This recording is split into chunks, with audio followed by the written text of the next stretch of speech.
প্রিয় স্টুডেন্টস, সকলে কেমন আছো? আশা করি সকলেই খুব ভালো আছো। আজকে আমি বিশ্বকবি রবীন্দ্রনাথ ঠাকুরের লেখা নাটক তোমাদের আইএসসি বোর্ডের পাঠ্য মুকুট নাটকের প্রথম অঙ্কের দ্বিতীয় আর তৃতীয় দৃশ্য নিয়ে আলোচনা করব। এর আগের ভিডিওতে আমি প্রথম দৃশ্য নিয়ে আলোচনা করেছিলাম। তোমরা যদি দেখে না থাকো তাহলে কিন্তু আগে সেই ভিডিওটা দেখে নিও। সেখানে আমরা দেখেছিলাম যে ত্রিপুরার রাজা অমরমাণিক্য এবং তার 3 পুত্র রয়েছে। 3 পুত্রের নাম হলো চন্দ্রমাণিক্য, ইন্দ্রকুমার এবং রাজধর। এছাড়া সেনাপতি ঈশাখা রয়েছে আর তাদের মামাতো ভাই ধুরন্ধর। এই 3 রাজকুমারের 3 রকম, মানে এক একজন রাজকুমারের এক এক রকম চারিত্রিক কিছু বৈশিষ্ট্য আমরা দেখতে পাই। প্রথম যে রাজকুমার চন্দ্রমাণিক্য, তিনি খুবই সরল সাদাসিধে ভালো মানুষ এবং তিনি ভাইদের খুবই ভালোবাসেন এবং এক ধরনের উদাসীনতা তার মধ্যে রয়েছে। এরপরে আমরা চলে যাই মধ্যম কুমার, যার নাম হলো ইন্দ্র কুমার। সে খুবই ভালো একজন খুব দক্ষ তীরন্দাজ এবং তীর চালাতে তিনি অত্যন্ত নিপুণ। আর সেই জন্য সেনাপতি ঈশা খাঁ তিনি হলেন প্রিয় পাত্র। আর সে তার ছোট ভাইকে খুবই ভালোবাসে। এরপরে চলে আসি কনিষ্ঠ রাজপুত্র, যে হলো রাজধর, এবং সে কিন্তু খুবই ধূর্ত প্রকৃতির এবং সে দাদাদের খুবই ঈর্ষা করে এবং সে ছল চাতুরি করে তার মামাতো ভাই ধুরন্ধরের সঙ্গে ষড়যন্ত্র করে নানা রকমে তারা দুজনে মিলে একজোট হয়ে নানা রকম ষড়যন্ত্র করতে থাকে। এরপরে আমরা দেখছি যে সে রাজধর মহারাজের কাছে গিয়ে অনুরোধ করছে এবং তাতে মহারাজ রাজি হয়ে যাচ্ছে যে তাদের একটা অস্ত্রের পরীক্ষা হবে এবং সেই পরীক্ষা নেওয়া হবে। আর এরপরে ধুরন্ধরকে রাজধর নির্দেশ দিয়েছে যে মধ্যম কুমার ইন্দ্রকুমারের অস্ত্রশালাতে গিয়ে যে কোনো কৌশলে একটা তীর বদল করতে হবে, অর্থাৎ ইন্দ্রকুমারের নাম লেখা একটা তীর নিয়ে আসতে হবে এবং রাজধরের নাম লেখা একটা তীর গিয়ে ওই ইন্দ্রকুমারের তুনের প্রথম খোপের মধ্যে রেখে আসতে হবে। এই পর্যন্ত ছিল আমাদের প্রথম অঙ্কের প্রথম দৃশ্য। এরপরে চলে যাই আমরা পরবর্তী দ্বিতীয় দৃশ্যের মধ্যে। আর আইসিএসসি এবং আইএসসি বোর্ডের বাংলা বিষয়ে যে কোনো রকম সাহায্য পাওয়ার জন্য আমার চ্যানেলটিকে তোমরা ফলো করো। ভালো লাগলে লাইক দিও আর সাবস্ক্রাইব করার অনুরোধ রইল। আমি দেখছি যে অনেকেই আমার চ্যানেল দেখছো কিন্তু তারা এখনো সাবস্ক্রাইব করে উঠতে পারোনি, তাই আমার একান্ত অনুরোধ যে আমার চ্যানেলটিকে তোমরা সাবস্ক্রাইব করো, তাহলে কাজের উৎসাহ আমার অনেক বাড়বে। তাহলে চলো দেখে নিই দ্বিতীয় দৃশ্যতে কি রয়েছে। ইন্দ্রকুমারের অস্ত্রশালার দ্বারে, অর্থাৎ আমরা আগের যে আলোচনা সেখানে দেখেছিলাম যে প্রত্যেক রাজকুমারের আলাদা আলাদা অস্ত্রশালা থাকে, সেই অস্ত্রশালায় তাদের নিজস্ব অস্ত্রগুলো রাখা থাকে। এই মধ্যম কুমার ইন্দ্রকুমারের অস্ত্রশালার দরজার কাছে প্রথম দৃশ্যটা শুরু হচ্ছে, দ্বিতীয় দৃশ্যটা শুরু হচ্ছে। ইন্দ্রকুমার: কি হে প্রতাপ, ব্যাপারখানা কি? আমাকে হঠাৎ অস্ত্রশালার দ্বারে যে ডাক পড়ল। তাহলে এখানে দেখছি যে প্রতাপ হলো রাজ পরিবারের কোনো একজন ব্যক্তি যে ইন্দ্রকুমারকে ডেকেছে অস্ত্রশালার দ্বারে। প্রতাপ: মধ্যম পৌরাণিমা আপনাকে খবর দিতে বললেন যে আপনার অস্ত্রশালার মধ্যে একটি জ্যান্ত অস্ত্র ঢুকেছেন। তিনি বায়ু অস্ত্র না নাগপাশ, নাকি সেটার সন্ধান নেওয়া উচিত?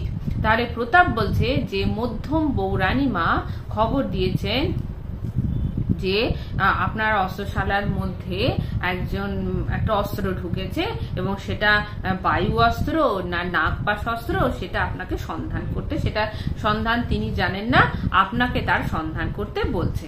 ইন্দ্রকুমার: বলো কি প্রতাপ, কলিযুগেও এমন ব্যাপার ঘটে নাকি? প্রতাপ: আজ্ঞে কুমার, কলিযুগেই ঘটে, সত্যযুগে নয়। দরজাটা খুললেই সমস্ত বুঝতে পারবেন। আসলে এখানে একটু হেয়ালি করে বলা হচ্ছে যে ভেতরে যে রাজধর ঢুকেছে সেটা না জানিয়ে বলা হচ্ছে যে একটা জ্যান্ত অস্ত্র ঢুকেছে, এবং দরজাটা খুললেই বুঝতে পারা যাবে যে সমস্ত ঘটনাটা কি। ইন্দ্রকুমার: তাই তো বটে, পায়ের শব্দ শুনি যে। দ্বার খুলিতেই রাজধরের নিষ্ক্রমণ, অর্থাৎ দরজা যেই খুললো তখন রাজধর বেরিয়ে এলো। এ কি রাজধর যে! হা হা হা হা, তোমাকে অস্ত্র বলে কেউ ভুল করেছিল নাকি? হা হা হা হা। তাহলে দেখো, ইন্দ্রকুমারের কিন্তু একটু কৌতুক করার প্রবণতা রয়েছে, সে সবকিছুর মধ্যেই মানে কৌতুক করেন। তাই সে বলছে যে তোমাকে কি কেউ অস্ত্র বলে ভুল করে ভেতরে আটকে রেখেছে, সেটাই বলছে। রাজধর: মেজ বৌরানী তামাশা করে আমাকে এখানে বন্ধ করে রেখেছিল।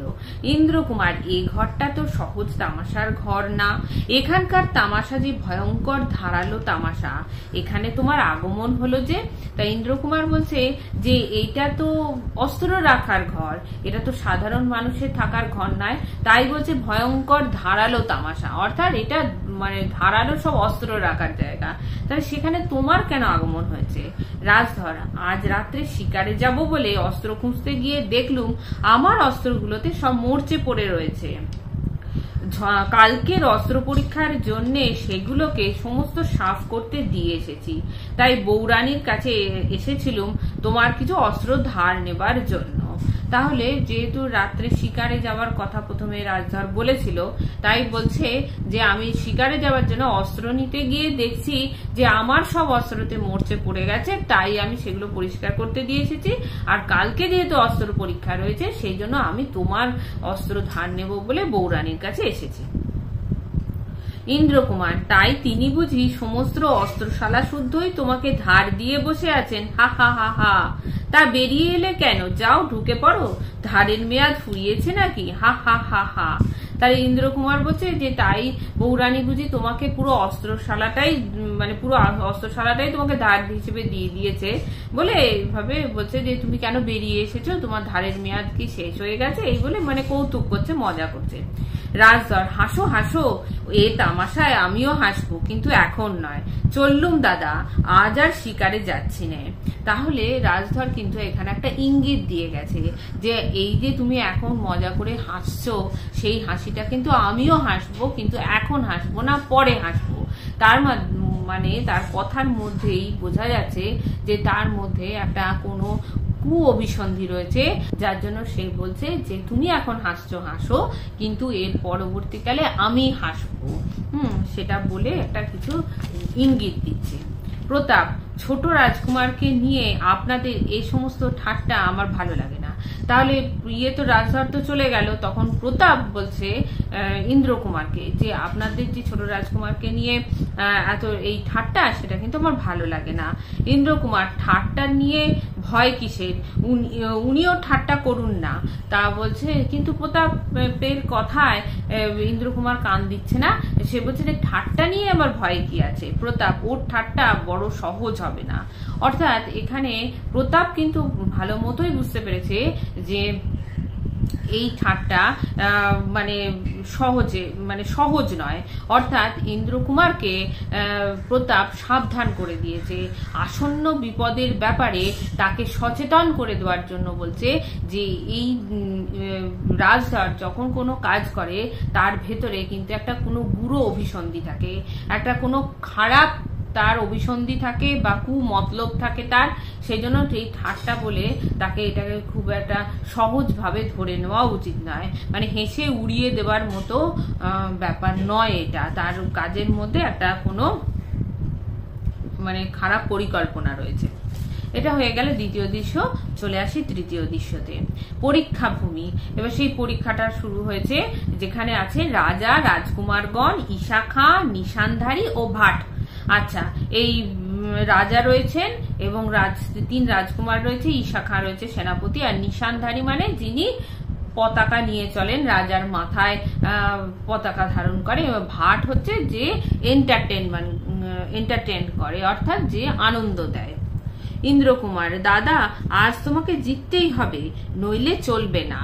ইন্দ্রকুমার এখন যুবরাজকে চন্দ্রমাণিক্যকে অনুরোধ করছে যে তোমাকে কিন্তু জিততেই হবে। যুবরাজ, চলবে না তো কি, আমার তীরটা লক্ষ্যভ্রষ্ট হলেও জগৎ সংসার যেমন চলছিল ঠিক তেমনই চলবে, আর যদি বা নাই চলতো তবু আমার জেতবার কোনো সম্ভাবনা দেখছি না। অর্থাৎ তিনি নিজ মুখেই স্বীকার করছেন যে তিনি একজন ভালো তীরন্দাজ নন, তিনি মানে ধনুর্বিদ্যায় খুব একটা পটুও নন। সেই জন্য বলছে যে আমার তীরটা যদি লক্ষ্যভ্রষ্ট হয়, অর্থাৎ আমি যদি নিশানায় তীর লাগাতে না পারি, তাহলেও কিন্তু জগৎ সংসারে যা কিছু চলছিল তার ঠিক মতো সবকিছুই চলতে থাকবে, তার জন্য কোনো কিছু কারো কোনো কিছু আটকে যাবে না। আর যদি আটকে নাই বা চলতো, সবকিছুই জগৎ সংসারের বন্ধ হয়ে যেত, তাহলেও আমি কিন্তু তীর ঠিক মতো নিক্ষেপ করতে পারতাম না। ইন্দ্রকুমার, দাদা তুমি যদি হারো তবে আমি ইচ্ছাপূর্বক লক্ষ্যভ্রষ্ট হব।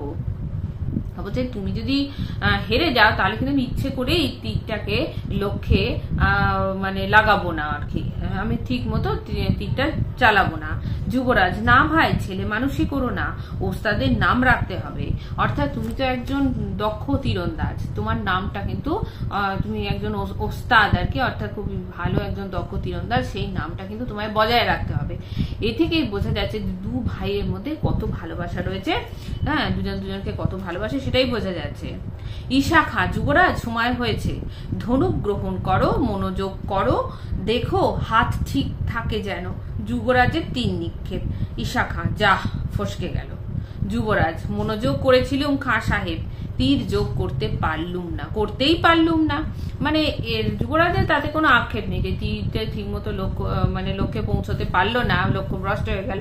বলছে আমি যে সেই জন্য সে বলছে আমি তীর যোগ করেছিলাম কিন্তু লক্ষ্যভ্রষ্ট হলো।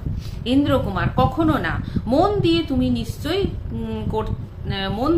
তুমি নিশ্চয়ই করতে পারতে দাদা, তুমি কেবল উদাসীন হয়ে সব জিনিস ঠেলে ফেলে দাও, এতে আমার ভারী কষ্ট হয়। মানে তোমার মধ্যে একটা উদাসীনতা আছে, কোনো কিছুতে তুমি বিশেষ গুরুত্ব দাও না, হ্যাঁ, সবকিছুই তুমি খুবই মানে ঠেলে ফেলে দাও আর কি, অর্থাৎ তুমি খুব উদাসীন ভাবেই থাকো আর কি, সেটাই বলছে, তাতে আমার ভারী কষ্ট হয়। ঈশাখা, তোমার দাদার বুদ্ধি তীরের মুখে কেন খেলে না তা জানো, বুদ্ধিটা তেমন সূক্ষ্ম নয়। অর্থাৎ ঈশাখার একটু রাগ হয়েছে যেহেতু তীর মানে লক্ষ্যভ্রষ্ট হয়েছে, সেই জন্য বলছে তোমার দাদার বুদ্ধিটা একেবারে সূক্ষ্ম নয়, অর্থাৎ ভোঁতা তোমার দাদার বুদ্ধি, সেই জন্যই তীরটা ঠিক মতো বিয়ে হতে পারছে না, লক্ষ্যভ্রষ্ট হচ্ছে। ইন্দ্রকুমার, সেনাপতি সাহেব তুমি অন্যায় বলছো, কিন্তু ইন্দ্রকুমার তো দাদাকে খুব স্নেহ করে, সে ইন্দ্রকুমার সেটা না মেনে নেয়নি এবং বলছে তুমি অন্যায় বলছো। ঈশাখা রাজধরের প্রতি, কুমার এবার তুমি লক্ষ্য ভেদ করো। মহারাজ দেখুন, রাজধর আগে দাদার হোক, রাজধর বলছে আগে ইন্দ্রকুমার মেজর রাজকুমার করুক, তারপরে সে করবে। ঈশাখা, এখন উত্তর করবার সময় নয়, আমার আদেশ পালন করো। রাজধরের তীর নিক্ষেপ। ঈশাখা, যাক, তোমার তীরও তোমার দাদার তীরেরই অনুসরণ করেছে, লক্ষ্যের দিকেও লক্ষ্য করেনি। অর্থাৎ এখানে একটা লক্ষ্য হচ্ছে এম, যেখানে তীরটাকে নিয়ে করতে হবে, তীরটাকে যেদিকে করতে হবে, আর লক্ষ্য করেনি মানে সেই দিকেও সে এগোয়নি। তোমার দাদাও যেরকম তীর নিক্ষেপ করতে পারেনি, তুমিও সেরকম পারোনি।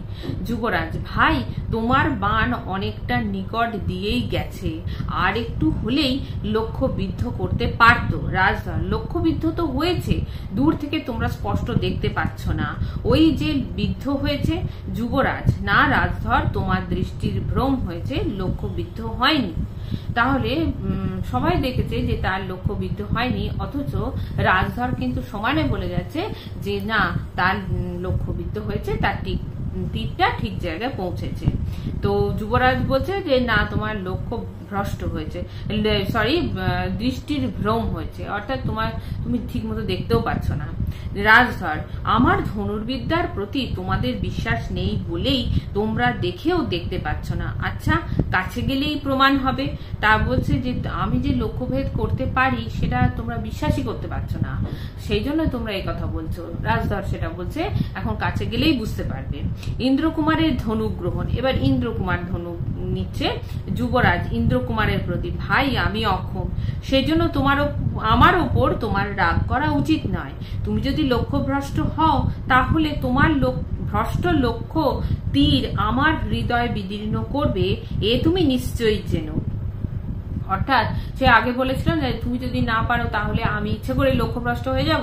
সেই কথাটার উত্তরে এখন বলছেন যুবরাজ যে আমি তো অক্ষম, কিন্তু তুমি একজন ভালো তীরন্দাজ, তুমি যদি ইচ্ছাকৃতভাবে লক্ষ্যভ্রষ্ট হয়ে যাও তাহলে সেই তীরটা যেন আমার বুকে এসে আঘাত করবে। অর্থাৎ আমি এতই বেদনার্ত হব, আমি এতই কষ্ট পাবো, আমি এতই কাতর হয়ে যাব যে আমি তুমি যে ইচ্ছে করে লক্ষ্যভ্রষ্ট হলে আমি বেশি আঘাত পাবো। ইন্দ্রকুমারের তীর নিক্ষেপ, নেপথ্যে জনতা অর্থাৎ পেছনে জনগণ সেই সময় কথা বলছে, জয় কুমার ইন্দ্রকুমারের জয়।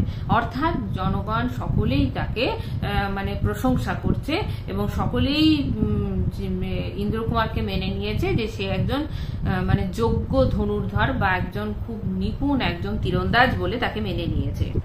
বাদ্য বাজিয়া উঠিল, যুবরাজ ইন্দ্রকুমারকে আলিঙ্গন করিলেন।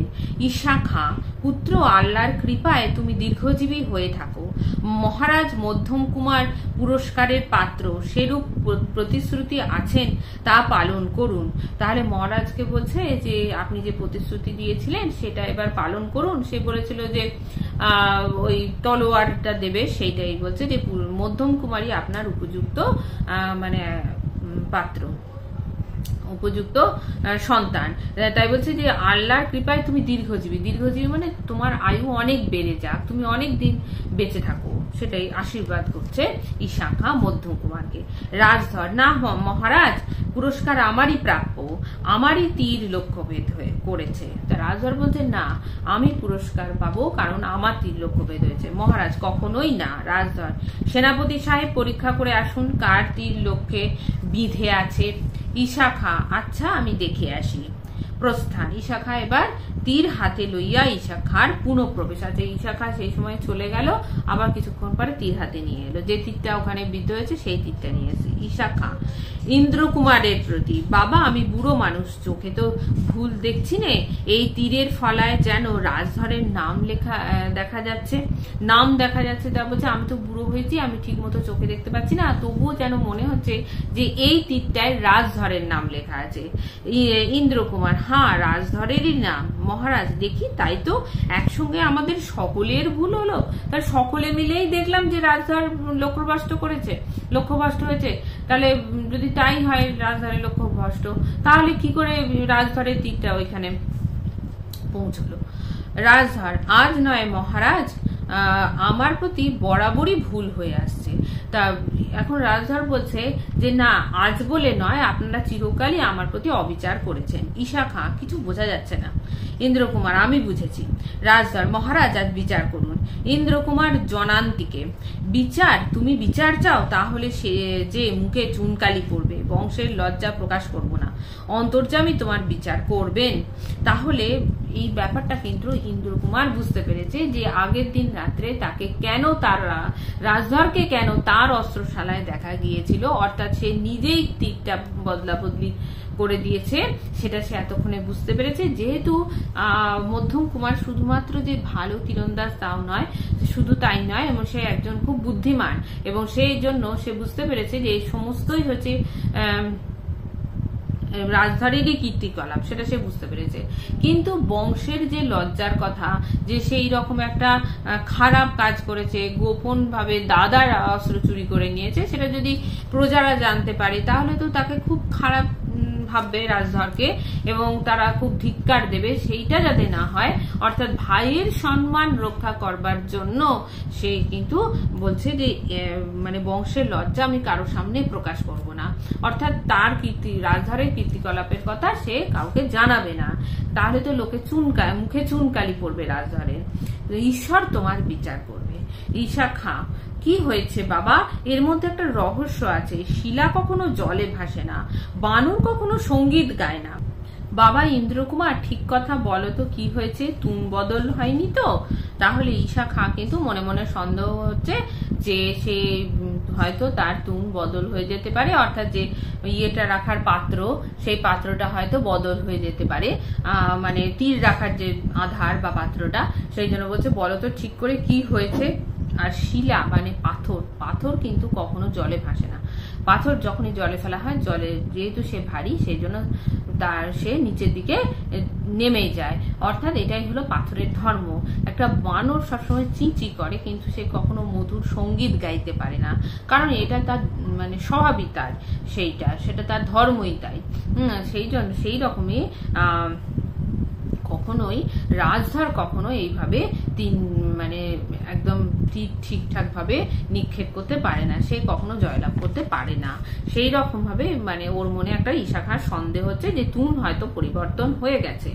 রাজধর কখনোই না, পরীক্ষা করে দেখো। ঈশাখা, তাই তো দেখছি তুন তো ঠিকই আছে। আচ্ছা বাবা ইন্দ্রকুমার, সত্য করে বলো, এর মধ্যে তোমার অস্ত্রশালায় কেউ কি প্রবেশ করেছিল? হ্যাঁ, তাহলে তুনটা ঠিকই রয়েছে, কিন্তু অস্ত্রটা পাল্টে গেছে। তখন বলছে তোমার অস্ত্রশালায়, ঈশাখা জিজ্ঞেস করছে ইন্দ্রকুমারকে, তোমার অস্ত্রশালায় কি কেউ প্রবেশ করেছিল? ইন্দ্রকুমার, সে কথার প্রয়োজন নেই খাঁ সাহেব, মানে সে কথা ইন্দ্রকুমার তো বলতেই চায় না। ঈশাখা, ঠিক করে বলো বাবা, তুমি নিশ্চয়ই জানো কেউ তোমার অস্ত্রশালায় গিয়ে তোমার সঙ্গে তীর বদল করেছে। মানে এর মধ্যে কোন একটা রহস্য রয়েছে, সেটা তিনি সন্দেহ করছেন। তাই ইন্দ্রকুমারকে বলছে যে তুমি নিশ্চয়ই জানো যে তোমার অস্ত্রশালায় গিয়ে কেউ একজন তীরটাকে বদল, তুনটা ঠিক রয়েছে কিন্তু তীরটাকেও বদল করেছে। ইন্দ্রকুমার, চুপ করো খাঁ সাহেব, ও কথা থাক। ঈশাখা, তাহলে তুমি হার মানছো? যে এই যে হার মানছে সেটা কিন্তু ঈশাখা মন থেকে মেনে নিতে পারছে না, কারণ মধ্যম কুমারকে সে সব থেকে বেশি ভালোবাসে। সেই জন্য সে মন থেকে মেনে নিতে পারছে না বলে বারবার ওকে বলছে যে তুমি ঠিক করে ভেবে বলো, তুমি কি অস্ত্রশালায় কেউ প্রবেশ করেছিল কিনা ইত্যাদি। ইন্দ্রকুমার, হ্যাঁ আমি হার মানছি। তাহলে ইন্দ্রকুমার কিন্তু মানে সমস্ত ঘটনাটা খুলে কাউকে বললই না বলে আগেই সে হার স্বীকার করে নিল। ঈশাখা, সাবাস বাবা সাবাস, তুমি রাজার ছেলে বটে মহারাজ। কোথাও কিছু অন্যায় হয়ে গেছে, সে কথাটা প্রকাশ হচ্ছে না। আর একবার পরীক্ষা না হলে ঠিকমতো মীমাংসা হতে পারবে না। অর্থাৎ এই যে হার স্বীকার করে নেওয়া, সেটাও কিন্তু রাজার একটা ধর্ম, এবার রাজধর্মই বলা যেতে পারে। যে সমস্ত মানে অপরাধটা, রাজধরের যে সমস্ত অপরাধ রয়েছে, সমস্ত অপরাধ সে নিজের কাঁধে নিয়ে নিচ্ছে। একজন যোগ্য মানে উত্তরাধিকারী হিসেবে যুবরাজের পরেই সে একজন মানে শুধু যে তীরন্দাজ সে নয়, সে যুবরাজের পরে সেই হচ্ছে একমাত্র রাজার মানে যোগ্য উত্তরাধিকারী। সেই জন্য বলছে যে তুমি সত্যি রাজার একজন ছেলে, সেই রাজধর্ম তুমি পালন করেছো। এবং তারপরে ঈশাখা বলছে যে কিছু একটা হয়তো মানে অন্যায় হয়েছে, কিছু একটা মানে সমস্যা হয়েছে, কিন্তু সেটা কেউ কথাটা তো প্রকাশ করা যাচ্ছে না। তাহলে বরং আপনি আর একবার পরীক্ষা নেওয়ার ব্যবস্থা করুন। রাজধরের তো তখন মানে আপত্তি জানাবেই, কারণ একটা তীর সে বদল করেছে, কিন্তু অনেকগুলো তীর তো সে বদল করেনি। সেই জন্য সে বলছে, খাঁ সাহেব অন্যায় আর কিছু নয়, আমার জেতাই অন্যায়, কিন্তু তাই বলে আবার পরীক্ষার অপমান আমি স্বীকার করতে পারবো না। আমার জিত হওয়া যদি অন্যায় হয়ে থাকে, সে অন্যায়ের সহজ প্রতিকার আছে, আমি পুরস্কার চাইনি, মধ্যম কুমারকেই পুরস্কার দেওয়া হোক। তাহলে সে বলছে যে আমার জেতাটাই হচ্ছে অন্যায়, হ্যাঁ, তাই সেই জন্য আমি আর পুরস্কার চাইছি না, কিন্তু এইভাবে আমাকে আবার পরীক্ষা দেওয়াটা বলাটা আমার কাছে খুব অপমানজনক ব্যাপার, এবং সেটা আমি স্বীকার করব না। মানে আমি আর পরীক্ষা দেব না, সোজা কথা ঘুরিয়ে বলছে যে আমার কাছে এটা একটা অপমানজনক ব্যাপার, এবং আপনারা যদি মেনে না নেন যে আমি জিতেছি, তাহলে আমি মধ্যম কুমারকে আমি পুরস্কার চাইছি না, এবং আপনারা মধ্যম কুমারকে পুরস্কারটা দিয়ে দিন। এই অন্যায়ের একটা সহজ প্রতিকার রয়েছে, মানে আমার জেতাটাই হচ্ছে এখানে অন্যায়।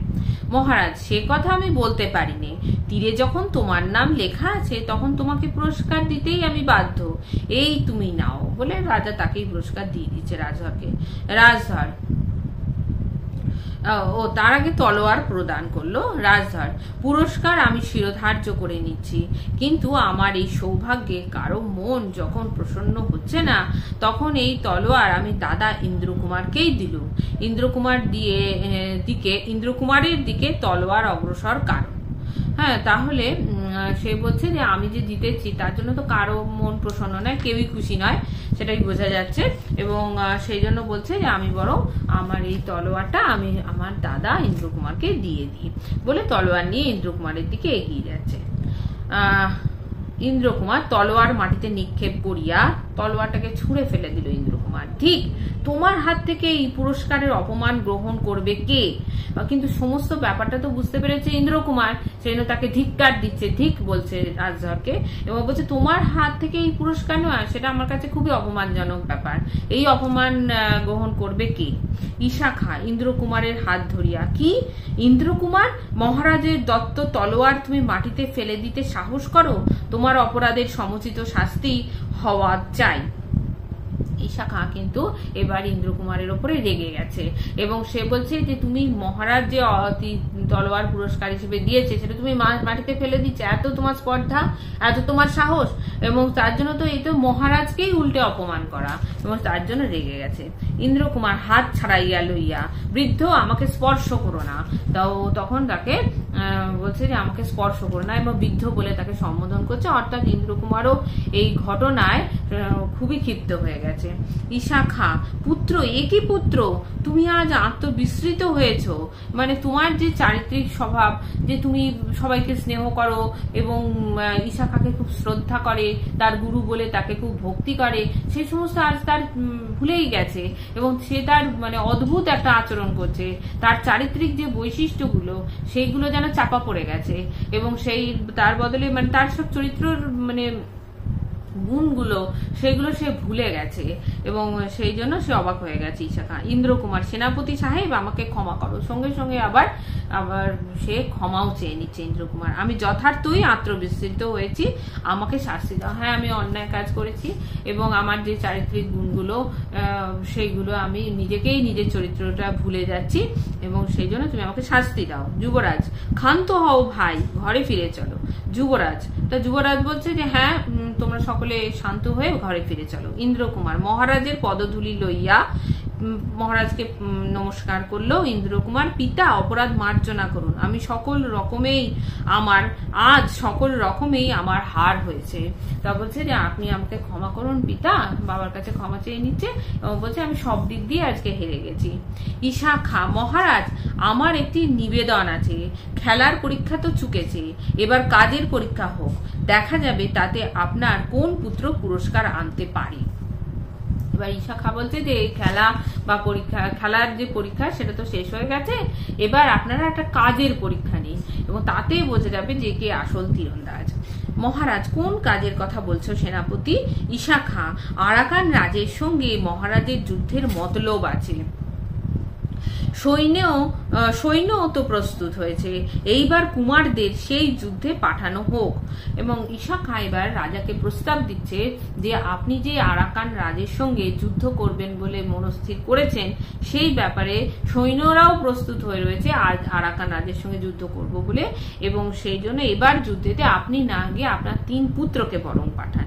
মহারাজ, ভালো কথা বলেছ সেনাপতি, খবর পেয়েছি আরাকানের রাজা চট্টগ্রামের সীমানার কাছে এসেছেন, বারবার শিক্ষা দিয়েছি কিন্তু মূর্খের শিক্ষার শেষ তো কিছুতেই হয় না, যমরাজের পাঠশালায় না পাঠালে গতি নেই। কি বলো বৎসগণ, আমাদের সেই চিরশত্রুর সঙ্গে লড়াইয়ে যাত্রা করে খাত্রচর্যে দীক্ষা গ্রহণ করতে রাজি আছো কি?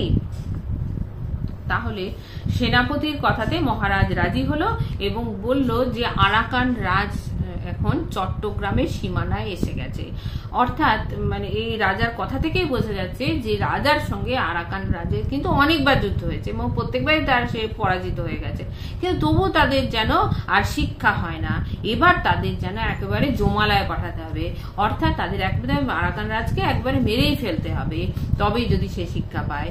এবং তারপরে তার পুত্রদের বলছে যে আমাদের চিরশত্রু হলো আরাকান রাজ এবং তোমরা কি সেই রাজার সঙ্গে যুদ্ধ করতে প্রস্তুত আছো এবং খাত্রচর্যে অর্থাৎ ক্ষত্রিয় হিসেবে দীক্ষা গ্রহণ করে তোমরা কি এই যুদ্ধে যেতে রাজি আছো, অংশগ্রহণ করতে রাজি আছো? সেটা মহারাজ জিজ্ঞেস করছে। ইন্দ্রকুমার, রাজি, দাদাও যাবেন, অর্থাৎ সেও যাবে আর যুবরাজও যাবে। রাজধর, আমিও যাব না মনে করছো নাকি? রাজধর বলছে আমিও তো যাব। মহারাজ, তবে ইশাখা তুমি সৈন্যদক্ষ হয়ে, অর্থাৎ ইশাখাকে বলছে তুমি প্রধান সেনাপতি হয়ে এদের সকলকে শত্রু বিজয় নিয়ে যাও, ত্রিপুরেশ্বরী তোমাদের সহায় হোক। সহায় হন। অর্থাৎ বলছে যে তুমি তো প্রধান সেনাপতি হিসাবে তুমি সকলকে মানে এই যে 3 জন রাজপুত্রকে শত্রু বিজয় মানে শত্রুকে জয় করবার জন্য যাও, এবং ত্রিপুরেশ্বরী অর্থাৎ ত্রিপুরার যে অধিষ্ঠাত্রী দেবী সে তোমাদের সহায় হোক, তিনি যেন তোমাদের আশীর্বাদ করে, তোমরা যেন বিজয়ী হয়ে উঠতে পারো। এইখানেই শেষ হয়ে গেল যে প্রথম অঙ্কের তৃতীয় দৃশ্য সেটা। এরপরের যে ভিডিও সেখানে আমি এই প্রথম অঙ্ক থেকে কিছু প্রশ্ন উত্তর নিয়ে হাজির হব। তোমরা সকলে খুব ভালো থেকো, এবং যেহেতু সামনে তোমাদের পুজো, সেই জন্য দুর্গাপুজো, তাই তোমরা সকলে খুব আনন্দ করো, তার সঙ্গে পড়াশোনাটাও চালিয়ে যেও। আর তোমরা সকলে খুব ভালো থেকো, দেখা হবে পরবর্তী ভিডিওতে।